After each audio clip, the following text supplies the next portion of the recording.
Shalom, shalom, shalom to all my beautiful brothers and sisters spread throughout the four corners of the earth. Welcome to Lock and Knowledge TV. I'm your humble host, Mikael, and today we're going to break down this story that ABC News broke a few days ago, actually on the 21st. Of course, we live in a time to where the so-called powers that be are pushing this race war agenda, and they have this divide and conquer propaganda where they're going to be redoing the Jefferson Show as well as the All in the Family show. It's actually kind of like a Broadway production, and we're going to break this bullshit down, and we're going to keep it real, 100. We're going to keep it 100. So check this out. I love All in the Family. I love the Jeffersons. These are shows I watched over and over again as a kid. Now, All in the Family was a show about a racist bigot who absolutely hated black people and hated all people of color. And the Jeffersons is about so-called Negroes who moved up into a white community. And this is both of these shows played into both stereotypes for both whites and blacks. Of the shows in their original form, so we thought, why not do it in the way that they've been doing these live musicals? I'm Norman Lear. In a special ABC event, Norman Lear's two groundbreaking comedy series, All in the Family and The Jeffersons, We're moving on up, will be brought to life Wednesday night with an all-star cast of characters in front of a live studio audience. We have Woody and Marissa Tomei playing Archie and Edith. As George and Louise, we have Jamie Foxx and Wanda Sykes, Kerry Washington and Will Ferrell playing Tom and Helen Willis. Anthony Anderson is playing Uncle Henry. Ike Barinholtz is playing Meathead. Ellie Kemper is playing Gloria. Boy, the way Glenn Miller. Of course, they have all the so-called star-studded cast that's going to be recreating these particular characters. All in the Family premiered in January of 1971. Now I suppose you're going to tell me that the black man has had the same opportunity in this country as you? More. He's had more. I didn't have no million people out there marching and protesting against. Of course, he's sitting there mocking the masses, making fun of the so-called black man and his so-called struggle that in America. That's all this show did. And at that particular time, millions and millions of Americans, both black and white, will sit around and watch this bullshit. Be my job. No, his uncle got it for us. This dialogue was written to make people. Anthony Anderson, this homosexual, is going to be playing a character on the fucking show. This guy is a comedian and a known Illuminati sellout. Feel uncomfortable. Race, religion, politics is never an easy conversation to have. Guys like us. The theme song is fascinating because it really represents Archie's view. When the theme song is sung, you got Archie Bunker saying, "We want the old days." Girls were The perfect time, during the time where Donald Trump, that homosexual son of a bitch in the White House, who's the so-called president of the United States, and we all know the shit that they push on the people, saying that Donald Trump's a racist and all of this bullshit. What perfect time to bring some bullshit like this up and to remake a very, very historic bigot show. girls and men were men.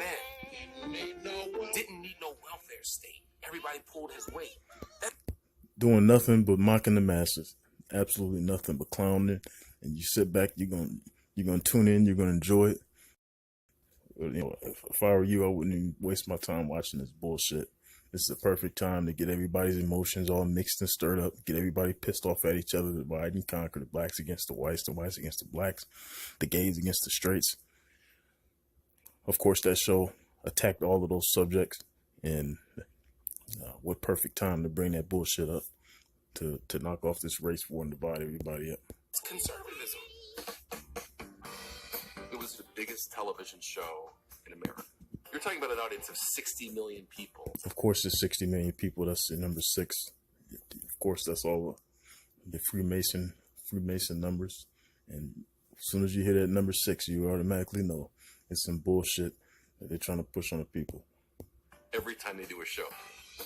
Part of what's so Fuck outta here. revolutionary is that they're just families. They're families that Kerry Washington is allegedly a woman, but I've seen some videos on YouTube where they broke down. They call it transvestigations, and if you really check into it, I suggest you check out a brother named Mag Bitter Truth, where he exposes all these transgenders, all of these probably 85 to 95% of the so-called women in Hollywood are men. You know, you can look at her and tell that it's not a fucking woman. are very recognizable and relatable. They're sort of difficult areas in having conversations that we are all still having. We're at the at the plaque on the Norman Lear building. We recently caught up with the legendary creator behind both iconic series. Of course, Norman Lear, this homosexual that you see on the screen, he's the one that created both these shows. In fact, you'd be surprised, a lot of the so-called black shows of the 70s and 60s, 70s, and 80s were all created by white people. The Jeffersons, Good Times, fucking Sanford and Son, all of these shows that depicted black people as gooning and cooning and doing all that bullshit was in fact written and produced by all fucking white people. The only thing I knew to write about was what I saw around me. There's nothing. So what do you know about the black struggle? What you saw around you? How many black people did you actually know? Thing that we did on the Family or the Jeffersons or any other show that In fact, he said, all I did was write about shit that I seen around me, so all you seen was a bunch of racist bigots. And in fact, you were just reflecting your views on how you saw black people and people of color all around. wasn't going on. How about a woman president? Oh, holy cow. A woman president? Mr. Jeff, but women are much more oppressed than blacks. Now, of course, they have to bring up the feminist movement to put the men against the women. And once again, that's your divide and conquer. I don't see no ghetto for women. What do you call a kitchen? Sitting there mocking the black struggle, trying to compare the so-called feminist movement to the struggle of so-called black people, of what they went through in America through slavery, through the civil rights movement, all the way up until they get shot down in the streets like dogs, the police, the so-called crack epidemics when the government flooded drugs in the neighborhoods and turned around and built all of these prisons, which is big business. And see, here you go right here, they're trying to compare the feminist movement to the black movement, mocking the struggle of the African Americans. Here you go. These were problems people were dealing with. And the people who were dealing with them were people I knew, versions of people I know. Because I believe we have versions of one another. Norman Lear, when you look back at it, was a genius. A genius. Here go this transgender. You can see the Adam's apple under her neck, and you can see those huge hands that she has, the wide shoulders, and you can also see the eyebrow ridge. She's obviously a transgender, and she's sitting there calling this homosexual a genius. Calling the man a genius. Sitting there, all he did was down so-called black people in the struggle, and turn around. And when he wrote the Jeffersons, it was a good old-fashioned step and fetch it cooning TV show, and she's calling the man a goddamn genius. Unbelievable. Because who would think to put this bigot on television and surround him with all of these characters who represent so much in our country? Edith, the downtrodden wife. You know. What makes you a bigot to put? What makes you a genius to put bigots on television when the white man's been doing it ever since the invention of television? What, Mom? I think we ought to eat. Gloria, the feminist daughter. You have to treat Ma like she was a slave. Joe once again mocking the black struggle, saying, "Do you have to treat mom like a slave?" Absolutely ridiculous. married to a very liberal guy who was forcing his father-in-law to confront his racism. Black people have arrived. They're here. I ain't letting them in. There you go, putting the conservatives up against the liberals. That's your divide and conquer tactics. Archie Bunker was afraid of tomorrow, was afraid of progress. The Donald Trump storyline that they put out here on the masses, the whole "Let's make America great again," and then your Archie Bunker says those were the days. Yeah, absolute bullshit. The Jeffersons were the Bunkers' neighbors. You're in. No, I ain't. I'm out. George and Louise Jefferson had become so financially successful that they could leave Queens and move to the Upper East Side of Manhattan. Who would have figured, except Norman Lear, of course, because he's a genius, that he's a genius to put this bullshit together where black people got successful and move out of their own communities to move into the white community, and they call that moving up. There's nothing in my opinion but a sellout. Absolutely ridiculous. And once again, this homosexual transgender is calling this man a fucking genius. Absolutely ridiculous. Would be the way to Fuck do outta it, here. and the rest was history. Well, we're moving on up to the top. The theme song for the Jeffersons tells it all. Moving on up. That song is inspirational and it's aspirational. What's inspirational about somebody singing to the top of their lungs about some fucking beans burning on a grill and and all this bullshit, good old fashioned Stephen Fetching Coonan song? This guy is saying that song is inspirational, talking about we're moving on up away from our people next to the white man. Absolutely ridiculous. Celebratory. The song is dipped in black themes, black culture, black references, and black English. Fish don't fry in the kitchen. Beans don't. This guy sitting here mocking his own people, talking about some fish don't fry in the kitchen, beans don't burn on the grill. This guy is a homosexual, and this guy is hating on his own self, hating on his own people. Absolutely ridiculous. This guy would get on national TV and mock his own people like that. Absolutely ridiculous. And the point I'm trying to make here is, with the Jefferson show is, even if you just put away the racism, okay, put away your racism. The fact that the black family becomes successful and moves up into the white neighborhood. Let's take a look at nature, okay? Look at the lions. Look at the tigers. Let's say a lion in his community, raised into prominence, becomes the leader of his pride. You don't see the lion trying to move into a fucking zoo voluntarily to be amongst the humans and call that moving on up. It's absolute madness. Only the human beings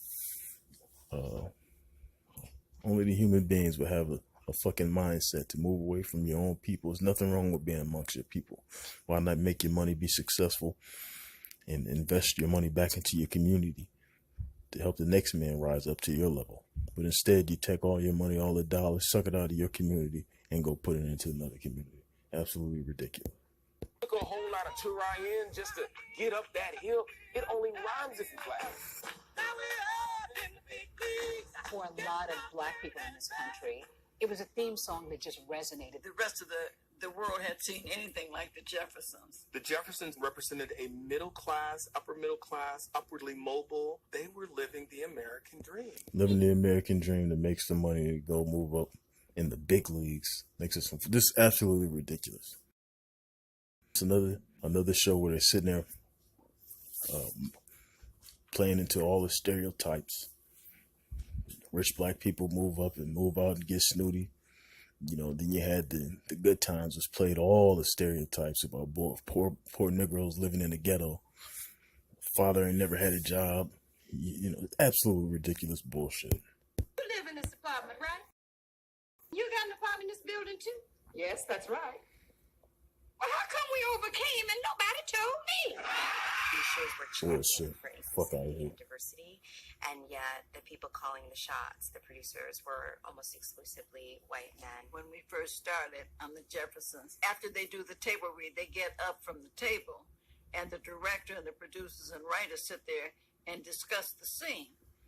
I didn't know any better, so I stayed at the table. Anyway, I started interrupting. Excuse me. Black people don't talk like that. Absolute fake. That's phony. 100%. She did. I guarantee she sat there and shut the fuck up and kept her mouth shut because she knew if she stepped out of line that somebody else will step in and take her part. And she's trying to sit here and say that she had some kind of input, some kind of say as to how things went on the show. Absolutely bullshit. She played her role. She shut the fuck up. And she did it because she knew if she opened up her mouth to try to be defiant, that she would be replaced easily. Fuck out of here. And they listened to me. For many of the new cast, Fuck it outta felt here. like a perfect time to introduce these classic shows to a new generation. I think that we're in this moment right now where the country is very divided. It just feels No shit, like the Sherlock. perfect time to kind of reintroduce, not just these characters, but this show. Okay, so if the country's so divided, if Rachel's sentence is so high, why is this the perfect time to reintroduce some bullshit like this? All it's gonna do is stir up people's emotions, get people upset, and divide and conquer gets started. It's nothing but propaganda, and it's nothing but an agenda to bring up a race war, to bring up the liberals versus the conservatives, to bring up the gays versus the straights, to bring up the women versus the men. It's all bullshit. And the issues it brought up to a younger generation. You know what's really bothering you, Louise? You feel guilty about spending the money. Well, I can't help it. It's the way I was Jenny.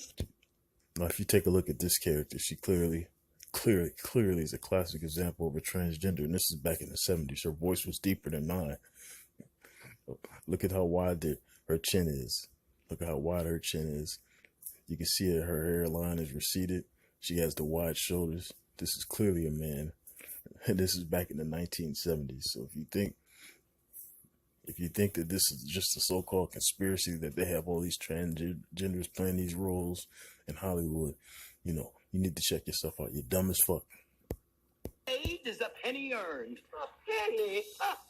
The idea of bringing these shows to life at a time when so much of what we're talking about in these shows needs to still be talked about, and to bring these shows to a new generation of eyeballs. So they just want to brainwash the new generation the same way they brainwashed the previous generations and the generations before them.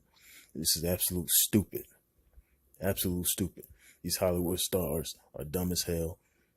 They pretty much read off scripts, and anytime you see them in front of a camera for interviews, even on fucking TMZ when they're at the beach, they're all playing a role. They're all playing a role. They never speak their mind. They never speak their true opinion because they know they're going to be removed. They get replaced. And for her to say something like that, at the time that our country is in, to bring up these issues for the new, why the fuck would you want to bring up some issues like this to a generation? At the time that we're living in is so turbulent today, and you're just gonna bring up some jokey joke bullshit. Get the fuck out of here. I wanted to be a part of that. Of course you want to be a part of it. Toast to Archie. We couldn't be having more fun doing something that we love to do, reading words that were written by, Norman Lear. Can't you men change the subject? Yeah, Gloria's right. This is no time I'm to be. talking, Michael. Oh boy. I'm giddy. I think the whole thing is just straight out of a dream of mine. The 90-minute primetime special hosted by Kimmel and Lear will be the first of its kind, and the pressure is on. I think these are great shows, and I want to make sure younger generation knows them and understands why they were important. I think there's He wants to make sure that the younger generation continues the whole brainwashing, playing into the stereotypes of blacks, whites, and all this other bullshit. A responsibility to step into this production. I think the most important thing is you have to do a good job. I'd be lying to you if I said I wasn't nervous, if I wasn't scared, if I wasn't excited, if I wasn't proud. I'm all of those things and more. He's proud to sit there and mock his own people.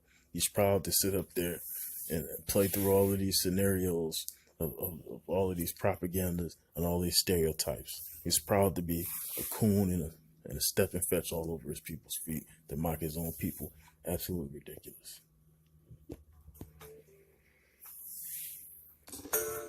Hi, everyone. George Stephanopoulos here. Thanks for checking out the ABC. All right, so that's it. I just wanted to get into that bullshit.